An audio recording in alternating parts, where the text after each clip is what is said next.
everybody. Welcome to the Talking Disney podcast. This is really fun. This is actually our first episode with everything set up over on Anchor and on iTunes since we've been added to iTunes. So it's very, very exciting for us. Yay! Yes, it is. So great. Yes.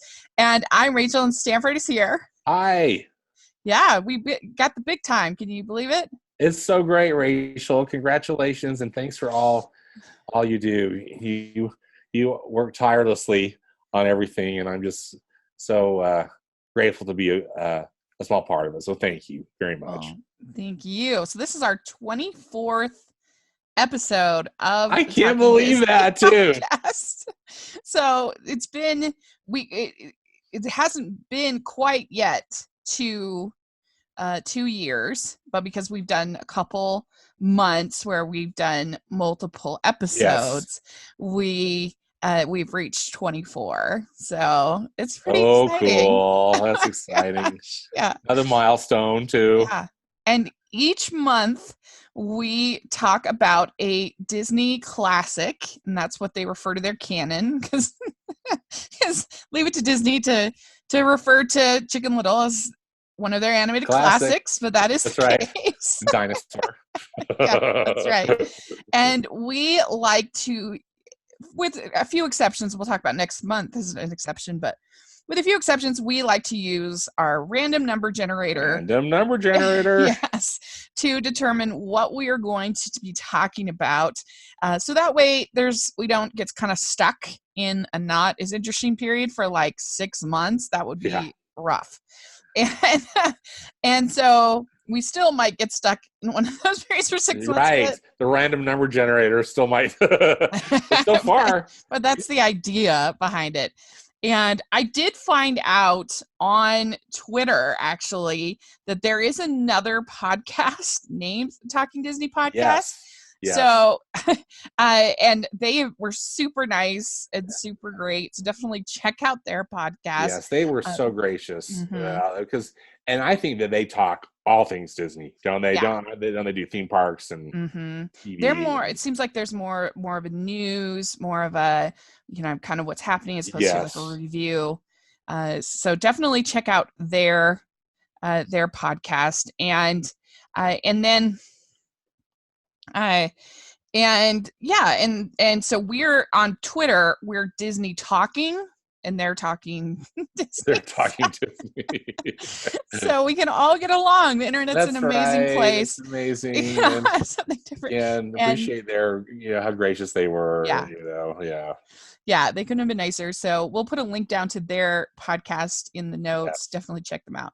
Definitely. So we today are talking about the 2011 film Winnie the Pooh, and it's pretty fun because I love Winnie the Pooh. Oh yeah, I do too. I mean, especially of course love the Many Adventures of Winnie the Pooh. Yes. And I've long felt that it is one of the more underrated Disney films, The Many Adventures of Winnie the Pooh, that it is sort of discounted because it's made for very small children, and so it's it's a combination. I mean, it's in a way a package film. Yeah. Right. In that it's a combination of 3 separate.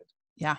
Shorts. Yeah, and one of them, I think, The Blustery Day, was actually an Oscar-winning short. Yeah. If I'm not mistaken. Yeah, I think you're right. So Wolfgang Reitman, he combined them all together, basically gave them a beginning, opening sequence with the Sherman Brothers, and then gave them the ending, which I adore. The ending of The Many Adventures of Winnie the Pooh. About as charming and wonderful, as an ending to any film. I love it too. Mm-hmm. The whole idea. It's kind of like a happy childhood encapsulated in that wonderful ending. Yeah. Promise you'll always remember me. It's just the best. Yeah. So they decided to make this new film in 2011. Yeah, almost like a Winnie the Pooh reboot. This was during the John Lasseter days. Mm-hmm. Yeah. Yeah, and there had been a number of direct to DVD films, or also once it got theatrical releases, such as the Tigger movie, movies like that, Heffalump movie, which some of those are actually more fun than they're given credit for, probably. But done under the direct to video, group, mm-hmm. but still, with theatrical releases, and also just all sorts of kind of TV series and things. So it seems like Mm-hmm. there was an animated series for a while. I think like in the late '80s, wasn't it? I think there's been a number of them. It's just like any number of Winnie the Pooh things. Mm-hmm. Yeah, and this is the last film that we've gotten from Walt Disney Animation Studios in traditional 2D animation. Yes. Which is a bummer. It's a bummer. It was, a lot of interesting things to talk about, I think, with this one for sure. Yeah. Well, I guess it was really more. Yeah, you're right. It was it was this one for sure. Yeah. Mm-hmm. Yeah, and so this was basically the brainchild of John Lasseter, Stephen J. Anderson, and Don Hall. They loved the directors, Stephen J. Anderson and Don Hall. They loved the original film and decided they wanted to try to make it more relevant, a little bit more updated, and so that was kind of their goal. And I guess they had, I'm not sure if he's in 9 Old Men, but they had animator Bernie Mattinson that was part of Winnie the Pooh and Tigger 2.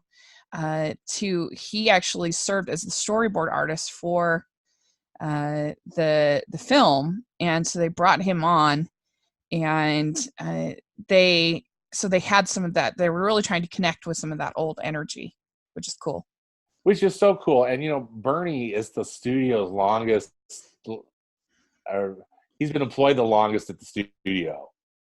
Mm-hmm. I think he hit his 50th anniversary not that many years ago. I think it's been like within the last 5 years. Does that sound familiar to you? Yeah, I remember seeing some stuff on social media about 1953 to present. Yeah. So that's amazing. And so I think he's the co-director of The Great Mouse Detective. Oh yeah, with Ron and John, he was on that project. But anyway, he's done a lot of stuff for Disney, and particularly with the story department. And I think in a lot of ways, he's been kind of like the secret weapon because he's got so much history, and I think he's just got a particular style that really, of course, works well with the Disney method of storytelling. And this Winnie the Pooh stuff, I think, was just right down his alley, based on on his previous work on those other Winnie the Pooh shorts. He was one of the early Disney legends, one of the very first. Yeah. To get named, which makes sense. Right. What else are you gonna pick? That's cool.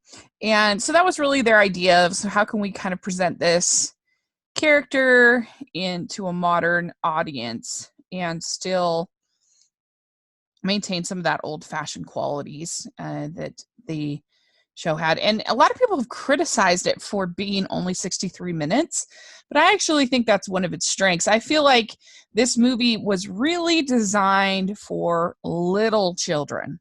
Yeah. With them in mind. It's right. That's because little kids, I'm talking toddlers, kindergartners, little kids. Yeah. There's not very much that's made carefully and with thought for them and their needs, their special needs. Most stuff is made for kids that are older, and it's the same problem that kids that are like 9, 10, it's the same problem they have.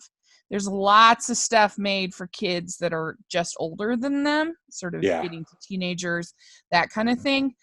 And there's a fair amount that's kind of just younger than them. But that's why the Disney Channel movies like Descendants and other things like that have done so well amongst the High School Musical and stuff, have done so well in that amongst that demographic, because it's just a demographic that's like thirsty for content that kind of appeals to them. And with little kids, there's a lot of television that's made for them. Sure. Yeah, your Barneys, your Sesame Streets, your things like that. Yeah. But to have a movie, it's very unusual, and to me, I really respected it for that they kept it fairly episodic in feel, and also they kept it that short length for those little kids. Yes, I know. I hear you. I think that the length of it doesn't bother me at all. In fact, I was thinking this time in particular, would I have liked this movie if it had gone on longer? And probably, I mean, not that I would have disliked it, but like I think it was done. You know, I think it was long enough, and I'm agree with you. It really perfect for what appears to be the target audience of the show. Yeah. Well, and it is kind of a bummer because they kept the budget very, very low, only $30 million, which is unheard of for Disney, for an animated studio film. And yet it still only made $50 million. So it didn't even double its budget. And Rachel, I remember this distinctly. You know, it was released on the same day in 2011 when Harry Potter and the Deathly Hallows Part 2 was released. I mean, they pitted it on that same day. Again, I think that in a way that I view it in two ways. I mean, I'd like to think that the smart people at Disney were trying to be like a counterbalance for it to have a movie out there available for a younger audience. Because, I mean, Harry Potter, even though all sorts of families were going, it's definitely a PG-13. You know, as far as the content those later ones, yeah, but and I think definitely 7.2 with that battle royale, right? That happens. Like carnage. But I also felt though it was like they were giving up on the film. You know, it's just like who in their right mind would even get near that weekend, that Harry Potter weekend? You know, just like. Let Harry Potter have it. I mean, here is the most anticipated movie of the year, if not the decade. Yeah. And they're putting their animated movie up against it. I just think it was doomed to fail. Personally, you know, but again, that's just one man's opinion. Yeah, I mean, I think that I see what they were hopefully trying to do, similar to what like Chipmunks did going up against Force Awakens. Because you're like, oh, counter programming. But you're talking, I mean, I don't know how expensive Chipmunks was, but at least in that case, that's something that people are used to going to the theater for, where people can turn on Winnie the Pooh on television and you can watch it on television. There's series going, there's other stuff going, and have that same basic experience with their child. Exactly. So where's the motivation when you're maybe already going to a movie that weekend to then go to additional movie with like at least Chipmunks was part of an existing franchise that I assume has some fans because they keep making tons of money. They keep making movies. Right? Yeah. But yeah, so it is puzzling. It is a puzzling choice that they made. It was puzzling to me, and clearly it was a bet that didn't pay off because I just don't think it never took off. Yeah. And maybe they were thinking there would be more nostalgia on the part of adults that would want to go see Winnie the Pooh. Yeah. But again, when you can just see it on TV. Yeah. Is there that much nostalgia? I don't know. Because, I mean, Christopher Robin, that didn't do that well either. Yeah, it didn't. When you think about it. Yeah. It was not like this runaway hit by any means. Mm-mm. Yeah. Probably the best thing to come out of Winnie the Pooh 2011 is the relationship that got started with Kristen Anderson Lopez and Robert Lopez. Thinking the same thing. Mm-hmm. Yeah. So they were, they got involved, and they It said that Disney executives started to really notice the Lopez's instinct for storytelling with the music. They wrote 6 songs for this. And of course, they were the team that did Avenue Q and a lot of really edgy stuff on Well, Broadway. and Bobby, did the Book of Mormon on Right. Broadway, Right. but with his wife on board, there's such a good team with these Disney properties, because I think the songs in this film are really cute. Yeah, they really are. Really clever. Yeah, they're really good. And so they did not have to audition for the next project, but Disney actually pitched Frozen to them, and they went to work on it. So it's kind of interesting. Yeah, definitely. And of course, created fun one. I actually got to go to a little lecture with the Lopez's at D23. And that was really neat. Oh, cool. Was that one that was just there at the animation booth? Yeah, which was bad planning on their part because it was so crowded. Yeah, so crowded. I tried to get it. I listened to some of it from the back of the back and just standing up, and I finally just kept moving. Well, they ended up having to close it down early because we had such a big crowd that the parade or whatever they were doing weren't able to go through.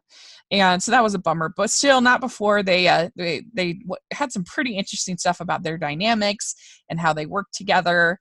And that was great. Yeah. And basically their dynamic of that they said something to the effect of, if one of us wants it bad enough, we will basically like let them have it because it's going to get changed anyway. It's going to get moved on.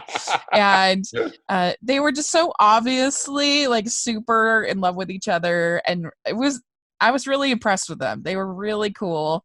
And they just seem like, wow, this is relationship goals. They're really, really fun people.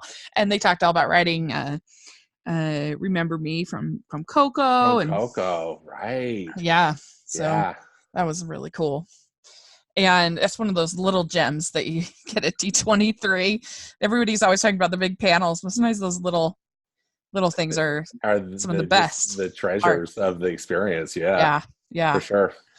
And so they must have been really nervous about creating their own rendition of Winnie the Pooh theme by the Sherman Brothers. Yes. And with Zooey Deschanel singing it. Mm-hmm. And how do you feel about that new version and the new opening intro?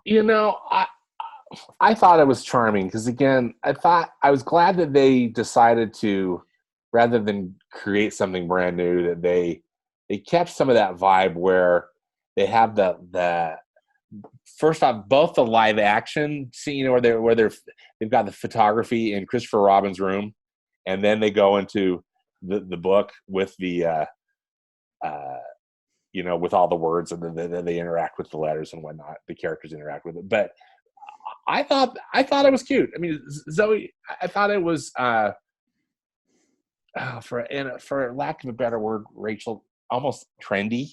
Yeah, it was very twee, as the hipsters like to say. Yeah, it was very twee. Twee is the perfect, just because I mean, it almost would have just preferred just the chorus that they had, but Zooey Deschanel had kind of that sound of that time period. You could almost picture like hearing it in a like pottery barn. Yes. Right. Exactly. Or some kind of coffee bar, like Central Perk from Friends, it's just like, yeah. But I did enjoy it. I thought it was sweet. It's cute. And again, they had me just at that animation in the book, even though I know that this is like inside the book liner, with the map of the 100-acre wood. It's still, this just, to me, it's just, I immediately went back to my childhood and I just had a big smile on my face. And same thing with this rewatch, just big smile. I loved it. Yeah, well, and they were really, I think, trying to make meaningful changes, but be respectful to the original. I think that's a hard balance to go through. And we've seen after these terrible remakes to know that that's very difficult. It's really hard. Yeah. So I enjoyed it as well. And so then we get to our first new sequence, and we have Pooh singing the tummy song. Is the first new song. Yeah. Because poor Pooh. He's so hungry. He's got that rumbly in his tumbly always, you know. Yeah. And I don't know if it quite lives up to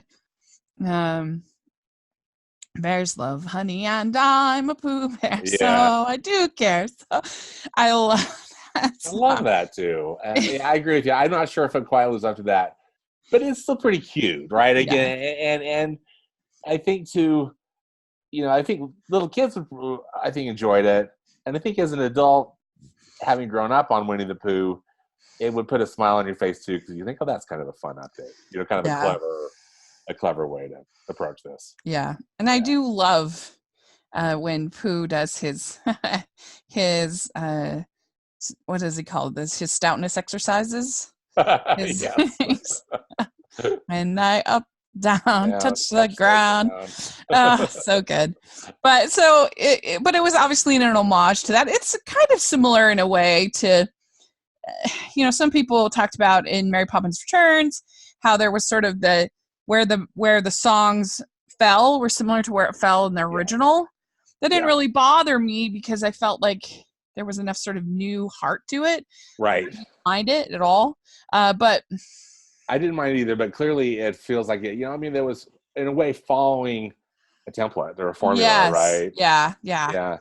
And other thing interesting to me too, and again, maybe because I was wanting a little bit more of the songs because I thought they were so clever. The songs are short. That's true. That's a good point. Seems like they're like 90 seconds. Or something. Like, can we double this? Because it's so cute. Like I always wanted more on most of them. Yeah. Well, and so we find out that Eeyore has lost his tail, and they start this kind of search for the tail, and Christopher Robin's going to have a contest and a big prize for whoever can find it. It's going to be a big pot of honey. Yeah. And I love that a very important thing to do song that leads up to that. That was one of the key ones too. I just sometimes I just wanted to replay it, because it's so adorable. It was really, really cute. Well, so there's two things that are my biggest problems with this movie. Overall, I like this movie. I hate how they animate Christopher Robin's eyes. I think they look so weird. They're just like so, I don't know if I can explain it, but I think his eyes look strange to me. Well, they really changed the look, in particular of Christopher Robin. It's like they made him just a touch older. Mm-hmm. And they gave him a new wardrobe and different eyes. And it didn't necessarily bug me, but I sure noticed it. I always noticed it. Maybe it did bug me, more than I'm giving it credit for, Rach. But he looked. They were just so. There was no like irises to the eyes, right? No color, and so it just looked like giant pupils. I don't know. It looked weird to me. I didn't like it. So that I don't like. And then also, I'm not that crazy about a lot of the vocal choices that they made. Oh, interesting. Yeah. Well, I understand. I mean, obviously, Jim Cummings is a legend. He's perfect as both Winnie the Pooh and Tigger. Perfect. Got it. Yeah, he really aces those voices for sure. But pretty much everything else, I'm like, I don't know. So not a fan of Bud Lucky as Eeyore. No, I take it. Didn't love it. And it's Kristen Anderson Lopez who is Kanga. Yeah. And she doesn't have many lines. I mean, I wasn't a huge fan of Christopher Robin, but I would prefer all the vocal casting of the characters in that movie. Yeah, in that one versus over. Like, I'd much prefer Brad Garrett as Eeyore than this. Yeah. I didn't really. Yeah. Yeah. No, I hear you. The and also it's that I'm drawing the blank, but the guy who voices Owl. Craig Ferguson.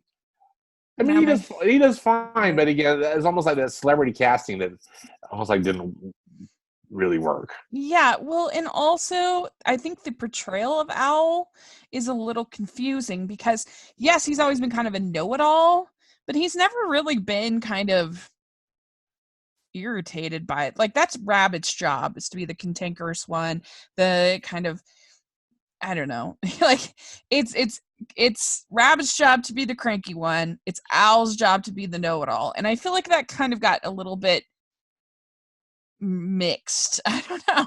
No, I agree. In fact, that's probably my main criticism of it is that I didn't think that all the characters were quite on point.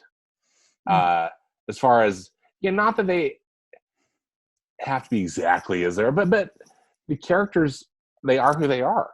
It's not like Yeah. they can necessarily be changed because that's it's who they are, and also as I think it's what the audience would expect, and because of that, it, like the way that the story goes, I don't know. It's almost like it got a little not necessarily boring for me, but it was like problematic. It was like, oh, I'm not sure if I really like where this is going. That whole time they're stuck in the hole, as they're trying to trap the Baxon. Like, I remember being a little bored in the theater, and I was really bored. This rewatch thinking, okay, I know this is not a very long movie, but boy, this segment, maybe it's even only 5 minutes, but it seems like it's going on for 20. Well, and also, like Pooh is naive, and he takes everything at face value, but he's not really stupid. No, and I did think that all the characters, even Owl, was kind of dumb. Yeah, I think they were all being dumb too, and again, that bothered me. Yeah. So I thought, no, they're not gonna be so dumb, and I know some of it was being played up for comedy, but it didn't work. The only thing that finally I was grateful, I felt like at the very end they got Pooh, when Pooh sees the tail at Owl's place. Yeah. And Pooh then goes ahead and he gets it done, and I think that's the Winnie the Pooh that we know. Yeah. Who's as you said, he's naive. Stop. He didn't even stop to eat honey. Yeah. He goes, he just went and got it done, and clearly the writers knew that was a good way to end it, and I would agree. I thought that was a really strong way to, because otherwise I was a little discouraged with how his character was portrayed. Yeah, because one of my favorite parts of the original Winnie the Pooh is when Piglet gives up his house for Owl. And oh my gosh. And he's like, well, I guess I will live. I will live. You shall live with me. Right. The best. And Pooh just takes care of it. And it's adorable, and really tender. Yeah, and then Pooh says, Christopher, can we make a 1-hero party into a 2-hero party? Yeah. The best. It's so good. It's so good. Yeah. So, how did you feel about John Cleese as the narrator? Fine. I mean, I didn't love it. I didn't hate it. I'm sorry to be a little ambiguous about it. I mean, I thought it was fine, but honestly, I just thought that could have been really any good British actor. Personally, I wasn't sure. I mean, maybe it was a bit distracting. It was like, well, this is John Cleese who's reading it, but I don't know if it necessarily played to his strengths. No, because so Sebastian Cabot was in the original narrator. Yes, in the original, he was so good. I mean, it was just perfection. Yeah. And there's less sort of commentary with the characters in kind of than in the original than in this. I feel like most of the interactions with the text and with the narrator were kind of by accident. Like when when the letters fall into the pit, that's not any kind of, I don't know, that's just an accident. It just happened. Right. As opposed to the way it is in the original. Yeah, I didn't think it was a bad decision, but I didn't really feel like it was an inspired decision. If that Yeah. makes sense, because I really like John Cleese. Don't get me wrong, I think he's fantastic, but Yeah. I didn't think he really added anything. Right. Given the words they gave him to say, given the script. The one Yeah. thing though I do love about that whole thing with the narrator, and I kind of touched on it a little earlier, but I can't express enough how much I love the thing, the book, and then with the words and having Winnie the Pooh like jump on the letters, in the book. I just love that so much because I guess part of it is I love books so much, and I love books so much as a kid too. Mm-hmm. But just having these characters interact that way with a book is so magical to me, and I was so happy that was a decision that they chose to continue. A stylistic decision that they continued in this remake, or this next version. I loved it. Yeah. So I guess I can't completely rip on John Cleese because it seemed like every time he was speaking, there were words on the screen, they were from the book. Yeah. But, Yeah. if you know what I mean. Right. Yeah. It was just less. There was just less character to it. It was. Yeah. I'm making it sound. I'm really I'm really not about this film. No. But right. But so, like I said, some of the voice choices and some of the character choices weren't my favorite. But as far as the story, I think the story was perfectly cute. I like the story. You have, like I said, looking for Eeyore's tail, which is cute, and then there's sort of a real, like I said, it feels kind of episodic because Yes. they're going to use Kanga's scarf, and then it kind of unravels, and but it's kind of, there's sort of a coda put on that story for just a little bit. Yep. And then Pooh ends up at Christopher Robin's, and he has a sign on his door that says "Gone out, busy, back soon." But he's sort of misspelled. Yeah. Al interprets it as, isn't it Al who ultimately interprets it as Baxon? Yeah.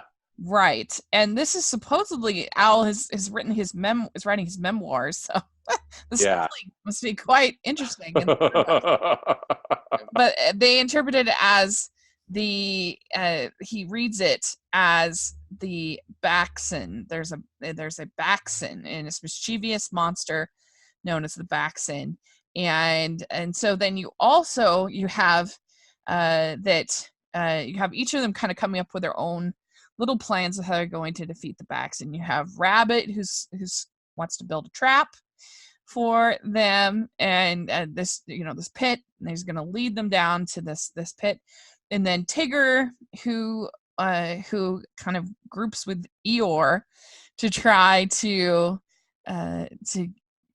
go and defeat the Baxon. You have Tigger dressing up as the Baxon, and so there's some kind of cute scenes with there, and then you see a Pooh trying to get the honey, and even Piglet gets stuck in the beehive at a certain point. I thought that was kind of funny.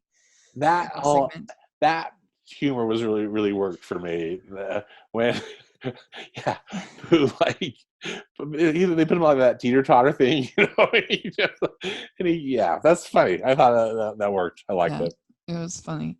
And they have the Baxon song, so we get the Baxon, and I love the whole sort of chalkboard look that you have with the Baxon. Really clever. As if it, almost like a child was doing these drawings that that were coming to life on the chalkboard. Yeah, and really fun, really clever. Mm-hmm. Yes, and so they set out they're sort of like this little military style to their setup, and they go deeper into the forest, and then we actually get a song from Tigger to Eeyore about becoming like a Tigger. It's called "It's Going to Be Great," and that one's pretty cute too. Yeah, I like that one a lot too. Mm-hmm. And so Pooh ends up seeing everything as honey. Like literally everything around him starts turning into honey because he's so hungry. And then he sings "Everything is Honey." So that's pretty cute. Yes. Yeah. And yeah, I mean, Jim Cummings, you got to give him a prize for this movie. Oh, absolutely, Rachel, because he, I mean, I think he carries it. Yeah, I mean, he sings in almost every song. Yeah. That Zooey Deschanel's not singing. He's singing in. Yeah. And voicing the two characters that had the most to say, for sure. Right. So that was pretty impressive. And it was so cool. I wish you could have gone at D23. They had this voice actor appreciation. They have a voice actor association. Yes. That makes sure that all of the different voice actors, because many people will voice a particular character, but they all have to make sure it sounds like voice A. And they keep track of through this association, and they were having this this amazing concert / panel, whatever you want to call it, for the 30th birthday of the or anniversary of the Voice Actors Association. And oh, that's so cool. I saw amazing. that panel, and I forgot that you got to go to that. That's so rad. Yeah. You watched it on YouTube? No, I have. I've got to. It's on there. Yeah, I was gonna say that's one of those that got recorded, right? And then they would get people to record it. Yeah, it was incredible. Okay, well, I'm gonna make it on my to-do list. I'm gonna watch that. Yeah, and Jim Cummings was there, and he's amazing. It was really, really amazing to see, because you had the voice of Brent, I think it's Brent Irwin, the voice of Mickey Mouse. Who's the voice of Mickey Mouse? Yeah. Mm-hmm. And then you had Bill Farmer, voice of Goofy and Pluto, and anyway, all these classic, and them going back and forth doing all these different voices together, and they set up this kind of little sort of vocal studio or whatever, and it was so amazing just to see the way he can switch and do Darkwing Duck and then do Winnie the Pooh and just flip them back and forth, and it was incredible. That's so cool. Yeah. Mm-hmm. Amazing. Yeah, these guys are so talented. They're so good at what they do. Yeah.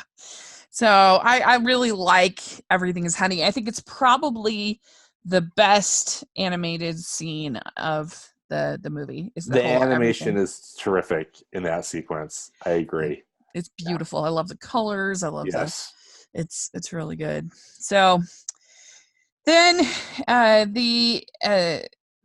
they're all end up getting stuck in the pit, and Piglet, who also I have never thought of as a stupid character.